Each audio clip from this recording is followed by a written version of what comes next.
बिस्मिल्लाहिर्रहमानिर्रहीम। The topic of today's discussion is heart murmurs. Heart murmurs तीन तरह के होते हैं, एक सिस्टोलिक मर्मर्स होते हैं, डायस्टोलिक मर्मर्स होते हैं, कॉन्टिन्यूस मर्मर्स होते हैं। डायस्टोलिक मर्मर्स के अंदर एओर्टिक रिगर्जिटेशन आता है, माइट्रल स्टेनोसिस आता है, पल्मोनरी रिगर्जिटेशन आती है और ट्राइकास्पिड स्टेनोसिस आती है। अब जो डायस्टोलिक मर्मर्स होते हैं इसका निमोनिक है आर्म्स पार्ट्स, ARMS। तो AR से एओर्टिक रिगर्जिटेशन, MS से माइट्रल स्टेनोसिस और पार्ट्स में PR से पल्मोनरी रिगर्जिटेशन और TS से ट्राइकास्पिड स्टेनोसिस। और इसके ऑपोजिट जो होते हैं वो आपके सिस्टोलिक मर्मर्स होते हैं। जैसे कि अगर एओर्टिक रिगर्जिटेशन का डायस्टोलिक मर्मर है तो एओर्टिक स्टेनोसिस का सिस्टोलिक मर्मर होगा। माइट्रल स्टेनोसिस का अगर डायस्टोलिक मर्मर है तो माइट्रल रिगर्जिटेशन का सिस्टोलिक मर्मर होता है। पल्मोनरी रिगर्जिटेशन का डायस्टोलिक मर्मर होता है तो पल्मोनरी स्टेनोसिस का सिस्टोलिक मर्मर होता है। ट्राइकास्पिड स्टेनोसिस का डायस्टोलिक मर्मर होता है, ट्राइकास्पिड रिगर्जिटेशन का सिस्टोलिक मर्मर होगा। ट्राइकास्पिड स्टेनोसिस का diastolic murmur and tricuspid regurgitation का पैन सिस्टोलिक मर्मर या सिस्टोलिक मर्मर होता है। सबसे पहले हम पढ़ते हैं डायस्टोलिक मर्मर्स। और एक तरह के होते हैं कॉन्टिन्यूस मर्मर या फिर मशीनरी मर्मर्स। जो कॉन्टिन्यूस मर्मर या मशीनरी मर्मर्स होते हैं वो पेटेंट डक्टस आर्टीरियोसिस में मिलते हैं। और patent ductus arteriosus pre mature बच्चों के अंदर होता है या उन प्रेग्नेंट वुमेन्स के अंदर होता है जो हिली एरियाज़ के ऊपर रहती हैं, तो वहाँ पे ऑक्सीजन टेंशन लो होने की वजह से जो डक्टस आर्टीरियोसिस होती है, जो नॉर्मली आपकी पल्मोनरी ट्रंक और एओर्टा को इंट्रा यूट्राइन लाइफ के अंदर कनेक्ट कर रही होती है, वो पेटेंट ही रह जाती है। और जो मदर्स या प्रेग्नेंट फीमेल डिलीवर करती हैं हिली एरियाज़ में, उनके बच्चों में PDA का चांस ज़्यादा होता है। या फिर न्यू बॉर्न बेबीज़ में या प्री मैच्योर बेबीज़ के अंदर भी PDA प्रेजेंट होता है और हमें मशीनरी मर्मर या कॉन्टिन्यूस मर्मर मिलता है। डायस्टोलिक मर्मर्स के अंदर एओर्टिक रिगर्जिटेशन में मर्मर आता है। जो एओर्टिक रिगर्जिटेशन होती है इसका मतलब है कि एओर्टिक वाल्व सही से काम नहीं कर पा रहा है, अब उसके ब्लड का बैक फ्लो भी होना स्टार्ट हो गया है। तो इसमें जो हमें मर्मर मिलता है वो हमें अर्ली डायस्टोलिक मर्मर या फिर अर्ली डिक्रीसेंडो मर्मर मिलता है। अर्ली डायस्टोलिक मर्मर हमें एओर्टिक रिगर्जिटेशन में मिलता है। साथ कोलैप्सिंग पल्स या बाउंडिंग पल्स या वाटर हैमर पल्स भी एओर्टिक रिगर्जिटेशन में होती है। रेडियल पल्स वीक हो जाती है, प्लेट्यू पल्स मिलती है या फिर एनाक्रोटिक पल्स हमें एओर्टिक रिगर्जिटेशन में मिलती है।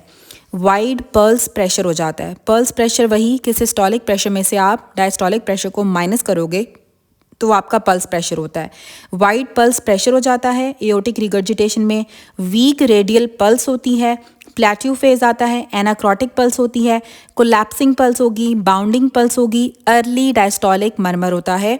प्रीलोड ज़्यादा हो जाता है, एंड डायस्टोलिक वॉल्यूम भी ज़्यादा हो जाएगा। जब एंड डायस्टोलिक वॉल्यूम ज़्यादा होगा तो इसका मतलब है कि प्रीलोड भी ज़्यादा हो जाएगा, क्योंकि जो प्रीलोड होता है वो आपके लेफ्ट वेंट्रिकल के एंड डायस्टोलिक वॉल्यूम को ही शो कर रहा होता है। एओर्टिक रिगर्जिटेशन वाले पेशेंट्स के अंदर लेफ्ट वेंट्रिकल की हाइपरट्रॉफी भी हो जाती है। और इसमें डायस्टली के अंदर बैक फ्लो ऑफ ब्लड होता है कि जब आपके वेंट्रिकल्स रिलैक्स करते हैं डायस्टली के अंदर बैक फ्लो ऑफ ब्लड होता है। और राइट सेकेंड इंटरकॉस्टल स्पेस पे जो एओर्टिक एरिया होता है वहाँ पे हमें एओर्टिक रिगर्जिटेशन का अर्ली डायस्टोलिक मर्मर हमें मिलता है। अब एओर्टा के साथ लेफ्ट वेंट्रिकल कनेक्टेड है तो इसलिए लेफ्ट वेंट्रिकल की हाइपरट्रॉफी हो जाती है एओर्टिक रिगर्जिटेशन वाले पेशेंट्स में।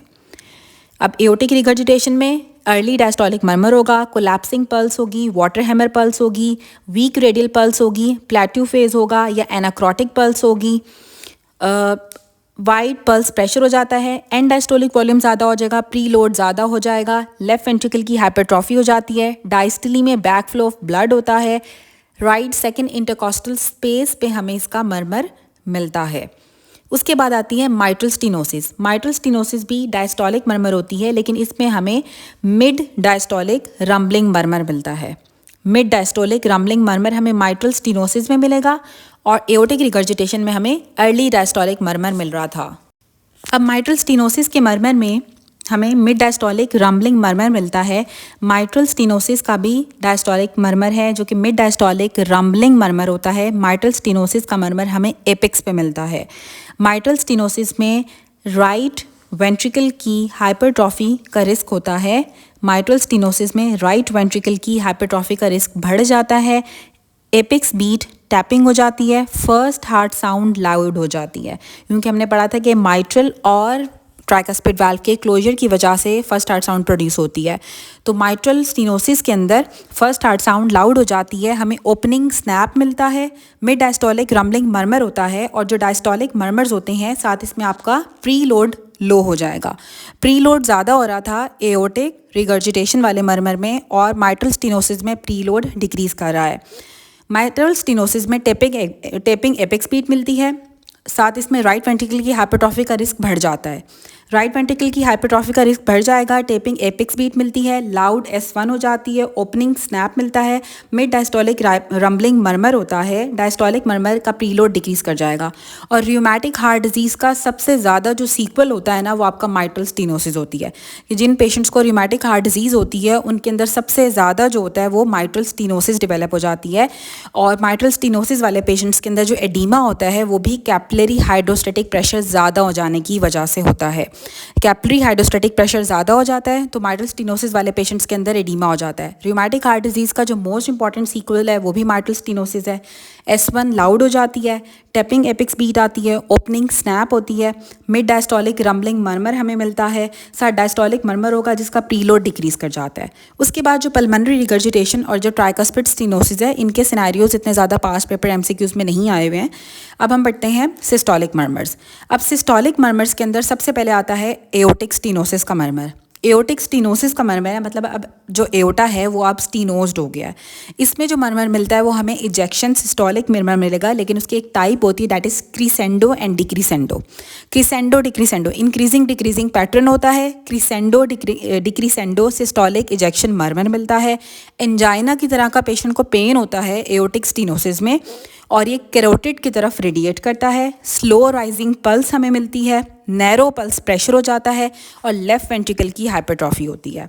अब लेफ़्ट वेंट्रिकल की हाइपरट्रॉफी एओर्टिक रिगर्जिटेशन की वजह से भी होती है और एओर्टिक स्टेनोसिस की वजह से भी लेफ़्ट वेंट्रिकल की हाइपरट्रॉफी होती है।